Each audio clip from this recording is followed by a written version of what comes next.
প্রিয় ভিউয়ার্স, আসসালামু আলাইকুম। আপনারা সবাই কেমন আছেন? আজ আপনাদের সামনে এমন একটি ঐতিহাসিক ঘটনা উপস্থাপনা করতে যাচ্ছি যা শুনে আপনারা অবশ্যই অবাক হবেন। ভিডিওটি না টেনে অবশ্যই ভিডিওটি শেষ পর্যন্ত দেখতে থাকুন। যেভাবে ফরাসি বিপ্লব ও নেপোলিয়নের যুদ্ধের পতন ঘটে।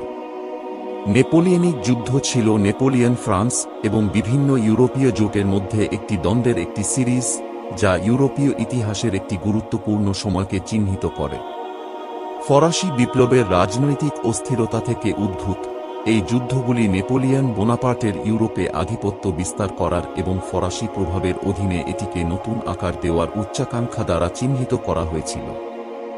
যুদ্ধগুলি শেষ পর্যন্ত বেশিরভাগ ইউরোপীয় শক্তিকে জড়িত করে আইবেরিয়া থেকে রাশিয়া পর্যন্ত বিস্তৃত ছিল এবং ইউরোপীয় সমাজ, রাজনীতি এবং সামরিক কৌশলগুলিতে দীর্ঘস্থায়ী প্রভাব ফেলেছিল।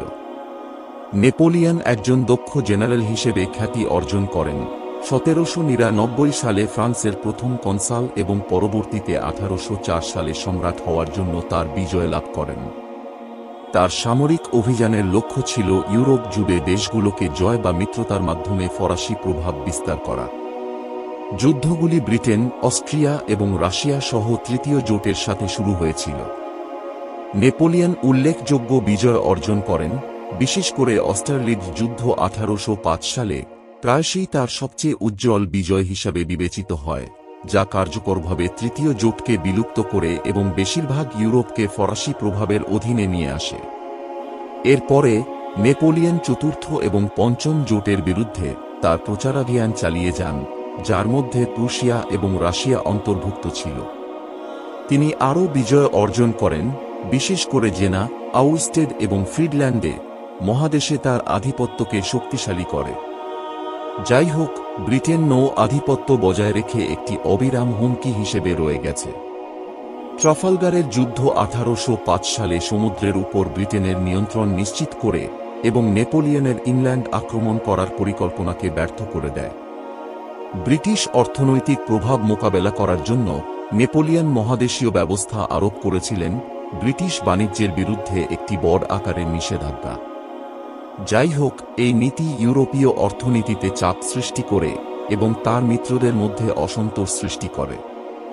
1812 সালে রাশিয়ায় নেপোলিয়নের উচ্চাভিলাষী আক্রমণ একটি বাঁক পয়েন্ট হিসাবে চিহ্নিত হয়েছিল।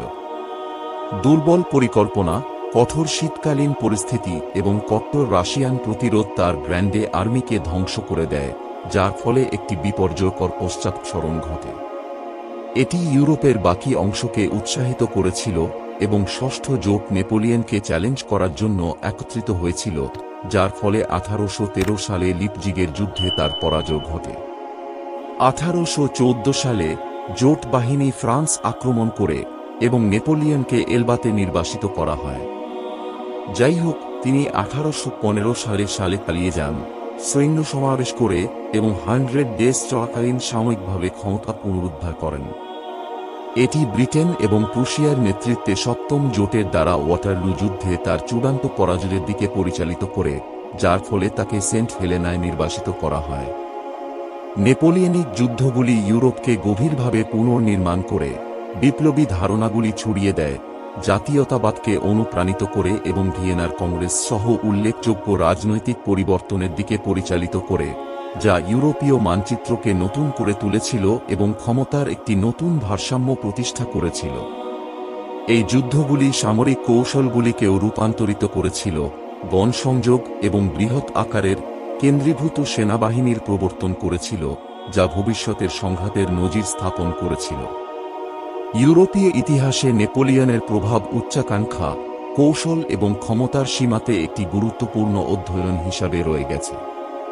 ভিডিওটি যদি আপনার ভালো লাগে থাকে তাহলে আপনি অবশ্যই সাবস্ক্রাইব করে পাশে থাকুন। ধন্যবাদ।